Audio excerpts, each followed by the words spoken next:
This podcast encourages and empowers you to create your own unique real story, develop your own unique real statement, and discover your own unique real self. The power is yours.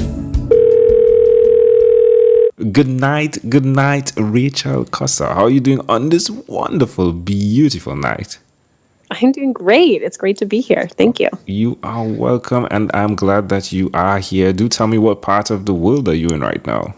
I'm in Boston, Massachusetts. Okay, all right. The episode before you was actually in Boston, Massachusetts. That's really cool. Do tell us, which of your talents is responsible for us connecting at this specific time in history? So I would say it's probably the fact that I have transposed skills that I honed as a professional ballet dancer into the business world. Ooh, tell me, how did you do that? So I danced professionally with the Boston Ballet for about a decade and then retired just shy of 3 years ago. And as soon as I entered the traditional workforce, I noticed that people were not connected to their bodies. And so I've created a series of programs that are designed to help people be more intentional with their body language. Now it feels as though you're going to work, you're doing the 9 to 5, you do the first week, the second week, and then boom, you just see it. It's just like that moment. Was it something like that? So I would love to say it was boom, just one moment, but actually it was more like over the course of a few weeks.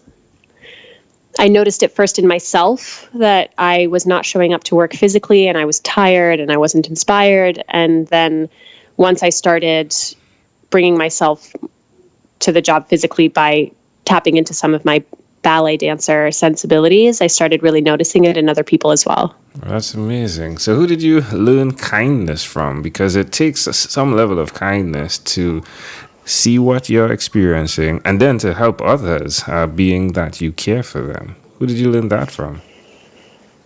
I learned that from so many people. I'm very fortunate to have some incredibly kind and generous people in my life. I have 4 sisters, and they each teach me kindness. My parents, who were incredibly supportive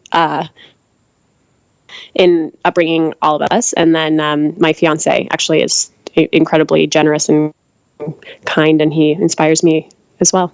That's amazing. So what's been the response to the work you share with people?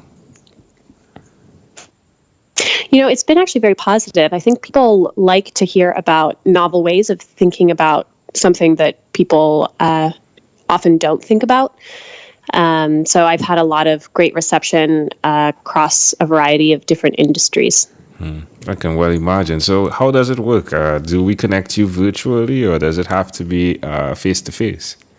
So I do most of my sessions in person, but I do also offer for people who are remote or who I can't make it to. I do offer programs that are actually online through video chat. Where's the best place for someone to connect with you for that? So the best place would probably be to connect with me through my website, which is www.choreographyforbusiness.com. That's wonderful. All right. Sounds like fun. Well, do tell me one other thing that you've done consistently over the last 3 years, please. I think that even though I retired from the ballet world, I do consistently dance and have continued to do that over the past 3 years. Now, when you say retired, my mind keeps bouncing back to you're 65, right? I know. Yeah. I know. It's not the right word. I should say transitioned. Well, I'm not sure if it's a wrong word. It's just, I think you probably worked really hard, and the work that you put in, deserves that you retired from what you were doing. But so you're not 65, right? No, I'm 30. Wow! So what age did you retire at? 27. Wow! All right. So yeah, probably transition would work a bit better for the imagery. Yeah. I also I have a problem. I say retire because it's simpler, but I do have a problem with that word because I think sometimes it makes it seem like now you don't have anything else to do. Yeah, it sounds like you're done. Yeah. And I'm like, no, it's just the beginning. So Exactly. That's wonderful. So, how does it make you feel? I mean, to be the person that is still doing what you're doing at this age. I feel great. I've actually discovered an entirely new ecosystem of coaches who are helping people in a variety of different ways. And some focus on embodiment and nonverbal communication. Nobody has the same approach that I do. So it's like discovering something new that's been around for a very long time while also recognizing that I can bring something very different and unique to the table. Yeah, it reminds me of one person that I interviewed that does, how does she say it? She does Lego for CEOs. All right, so it's like they're having challenges, and she actually, it feels like she enters into the boardroom and she just throws out the Legos, right? And then they have to work around that, but it helps build team membership, like loyalty to like friendships, right? Because you have to build something together, and it feels as though what you're doing is that much fun, but at the same time so beneficial. Yeah. Go for it. I'm telling you, Yeah. go for it. Yeah. Well, all right, my friend. Well, we've arrived at. Oh my! I just lost my train of thought. Ooh, shoot that immediately. All right. So let's switch gears for a moment now. Let me invite you into my time machine that is surrounded with beautiful, warm blue Caribbean water. Rachel, awesome. what is your earliest childhood memory? So I have this random, maybe not so random, but one of my first childhood memories is of me in like a penny candy store, or a store that happened to have penny candies. And I think I was like filling up a little baggie of candies. This was in the UK. And another part of the memory is like a little red boat.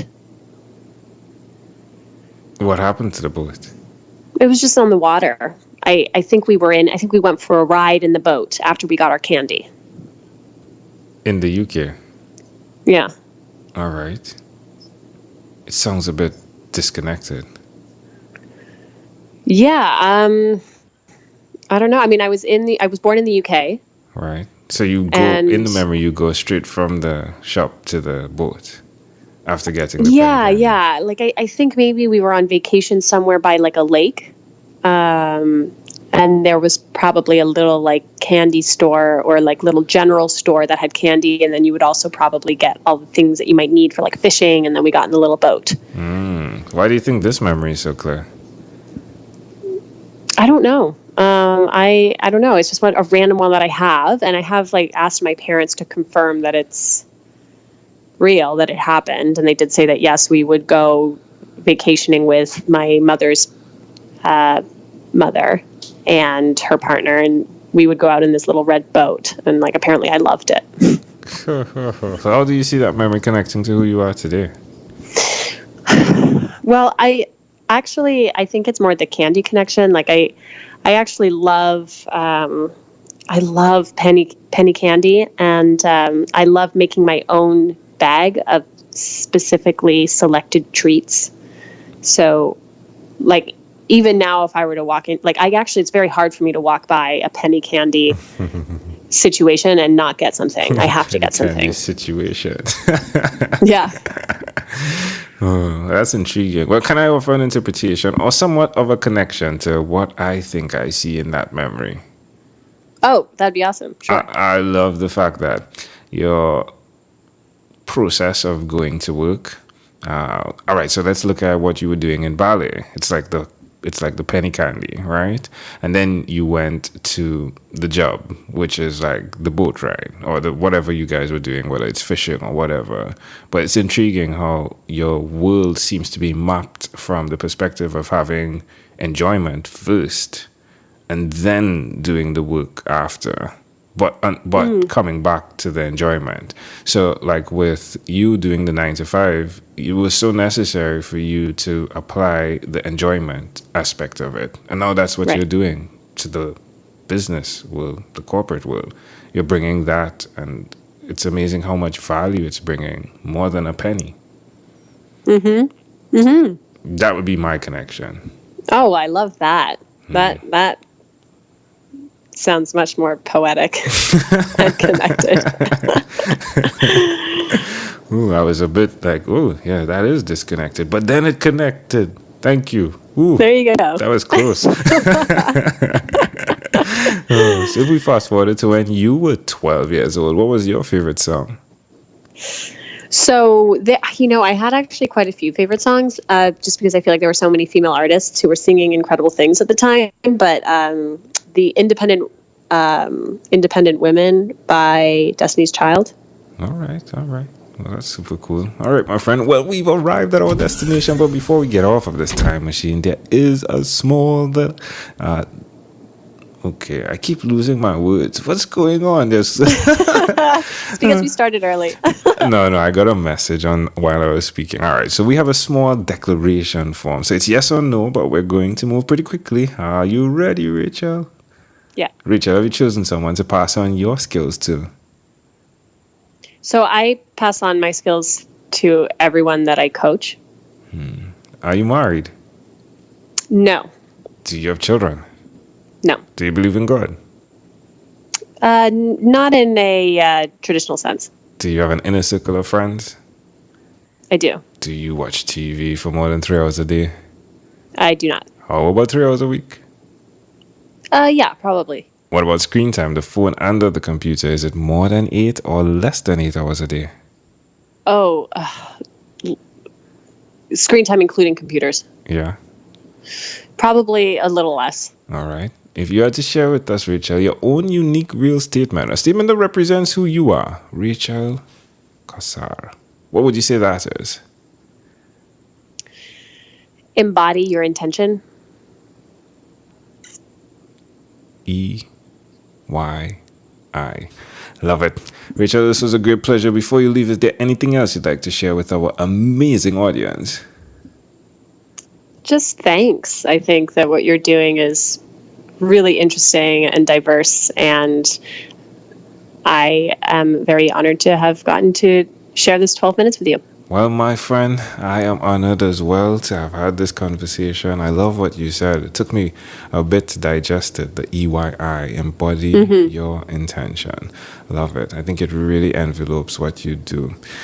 Rachel, thank you for being on What is Inspired by 12-Minute Convos with Angel Jones. This segment has been brought to you by Amazel Enterprise.